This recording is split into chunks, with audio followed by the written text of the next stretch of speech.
ஆண்டவராகிய இயேசு கிறிஸ்துவின் இனிய நாமம் மகிமைப்படுவதாக. இந்த இயேசு எப்படிப்பட்டவரோ ஊழியத்திற்கு உங்களை அன்புடன் வரவேற்கிறேன். இந்த நாளிலும் நாம் ஒரு வேத வசனத்தை தியானிக்க போகிறோம். பிரசங்கி 7ஆம் அதிகாரம் 21ஆம் வசனம். சொல்லப்படும் எல்லா வார்த்தைகளையும் கவனியாதே, கவனித்தால் உன் வேலைக்காரன் உன்னை நிந்திப்பதை கேள்விப்பட வேண்டியதாகும். எனக்கன்பானவர்களே, சொல்லப்படும் எல்லா வார்த்தைகளையும் கவனியாதே. அப்படி நீ கவனித்தால் உன் வேலைக்காரன் உன்னை நிந்திப்பதை கேள்விப்பட வேண்டியதாகும். எனக்கன்பானவர்களே, இந்த வார்த்தையினுடைய அர்த்தம் உங்களுக்கு புரிகிறதா? சொல்லப்படும் எல்லா வார்த்தையையும் கவனியாதே. அப்படி நீ கவனித்தால் உன் வேலைக்காரன் உன்னை நிந்திப்பதை நீ கேள்விப்பட வேண்டியதா இருக்கும்.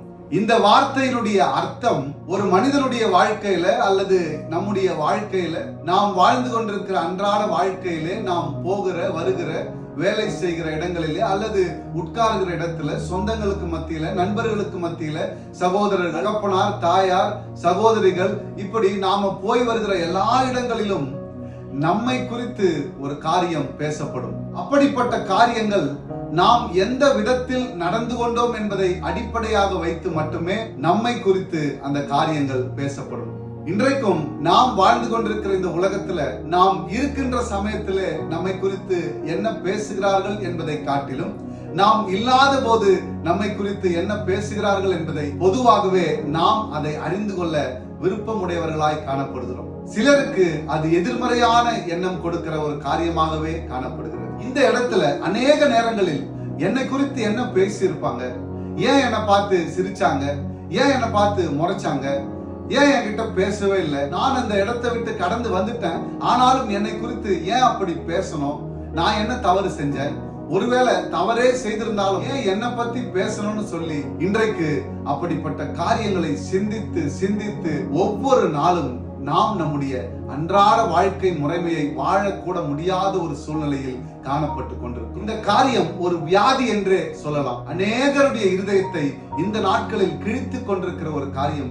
என்னை குறித்து என்ன பேசி இருப்பார்கள், ஏன் என்னை குறித்து சிரிச்சாங்க, ஏன் என்னை குறித்து பேசுறாங்க, ஏன் என்னை குறித்து பேச வேண்டும் என்று சில நேரங்களில் சில இருதயங்கள் இன்னும் கதறிக்கொண்டுதான் இருக்கிறது. எனக்கு அன்பானவர்களே, இந்த இடத்துல நம்முடைய தேவனாகிய கர்த்தர் சொல்கிறார், சொல்லப்படும், அதாவது உன்னை குறிச்சு பேசுகிற எல்லா வார்த்தையையும் நீ கவனிக்காத.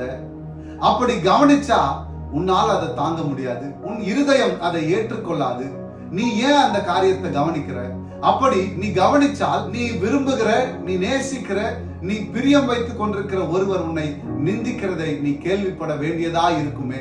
உன் வேலைக்காரன் உட்பட உன்னை நிந்திக்கிறதை நீ கேள்விப்பட வேண்டியதா இருக்குமே என்று நமக்கு கற்றுக் கொடுக்கிறார். இதனுடைய முந்தின வசனத்தை நாம் பார்ப்போமானால், ஒரு பாவமும் செய்யாமல் நன்மையே செய்யத்தக்க நீதிமான் பூமியில் இல்லை.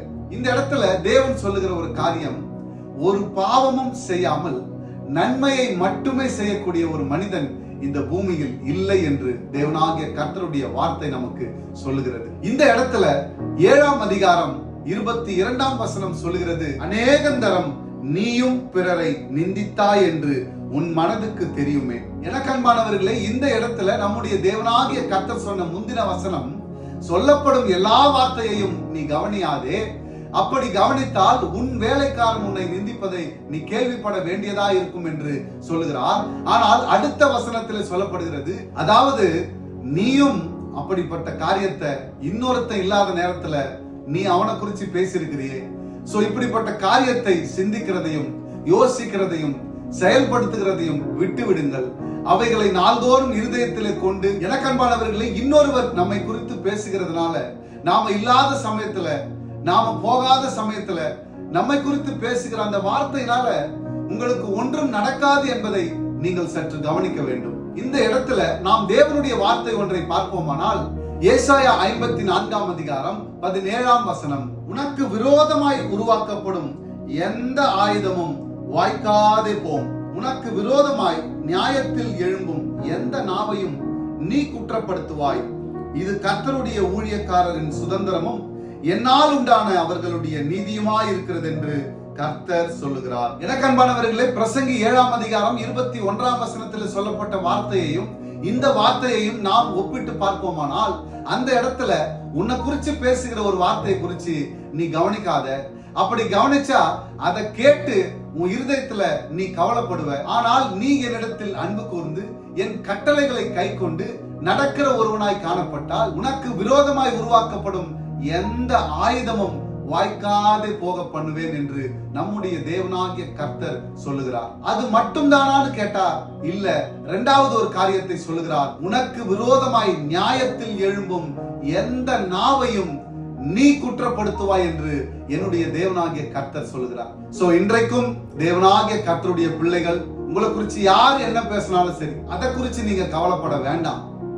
அவர்கள் எப்பேற்பட்ட ஆளாக, எப்பேற்பட்ட அதிகாரத்தை, எப்பேற்பட்ட பலத்தை, படைகளை, அடியாட்களை, பலத்த கூட்டமாக கூட இருக்கலாம், நீங்க கவலைப்பட வேண்டாம். காரணம், ஆண்டவருடைய வார்த்தை சொல்கிறது, உனக்கு விரோதமாய் எழும்பும் எந்த நாவையும் நீ குற்றப்படுத்துவாய். உன் கையில கொடுத்துருவார். அவர்களுக்கு நன்மையை செய்ய வேண்டுமா அல்லது தீமையை செய்ய வேண்டுமா என்று உன்னுடைய கரத்தில் கொடுத்து உன் அருகில் உன் பட்சத்தில் நிற்க வைத்து உன் தலையை நிமிர பண்ணுகிற ஒரு நல்ல தேவனை நாம் கொண்டிருக்கிறோம். அப்பேற்பட்ட நல்ல இயேசுவை நாடுங்கள். எனக்கன்பானவர்களே, அவர் நமக்காக அவரிடத்தில் பேசப்பட்ட எல்லா வார்த்தையையும் குறித்து சகித்துக் கொண்டார்.